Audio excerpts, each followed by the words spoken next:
একটা ছোট গ্রামে থাকত রাফি নামের এক বুদ্ধিমান কিন্তু গরিব ছেলে।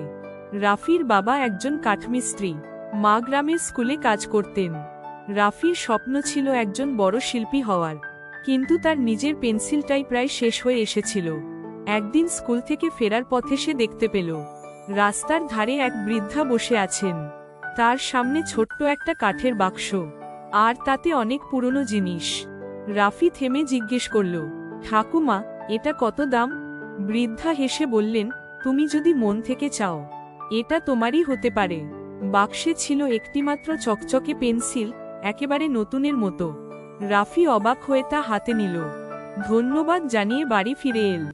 রাতে পড়া শেষ করে সে খাতায় একটা ফুল আঁকল, কিন্তু আঁকা শেষ হতেই ফুলটা খাতার বাইরে উঠে এল।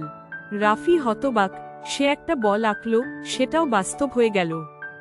রাফি বুঝল এটা একটা জাদুর পেন্সিল। প্রথমে সে মজা করে খেলনা, চকলেট, রঙিন বই যা চায় তাই আঁকতে লাগল। কিন্তু ধীরে ধীরে গ্রামের মানুষ জানতে পারল রাফির আঁকা জিনিসগুলো সত্যি হয়ে যায়।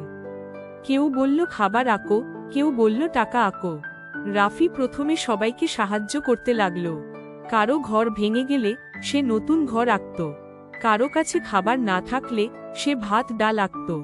সবাই খুশি, কিন্তু একদিন গ্রামের লোভী মহাজনের এসে বলল, রাফি, আমার জন্য একটা সোনার পাহাড় আঁকো। রাফি রাজি হয়নি। তখন মহাজনের রেগে গিয়ে পেন্সিলটা কেড়ে নিতে চাইল। পেন্সিল ছিনিয়ে নেওয়ার সময় সেটা ভেঙে দু টুকরো হয়ে গেল। সঙ্গে সঙ্গে আঁকা সব জিনিস মিলিয়ে গেল। সবাই হতাশ। রাফি কাঁদতে কাঁদতে বৃদ্ধার কথা মনে করল।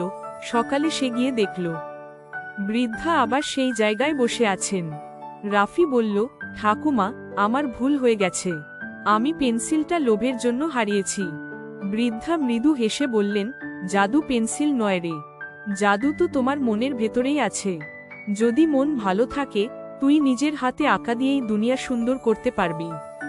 এরপর রাফি প্রতিজ্ঞা করল, সে নিজের পরিশ্রমে আঁকবে, কারো উপকার করবে। আর তার আঁকা চিত্রগুলো এত সুন্দর হলো যে শহর থেকেও মানুষ আসত দেখতে। রাফির নাম ছড়িয়ে পড়ল সর্বত্র, কিন্তু এবার জাদু নয়, নিজের সত্যিকারের প্রতিভা দিয়েই।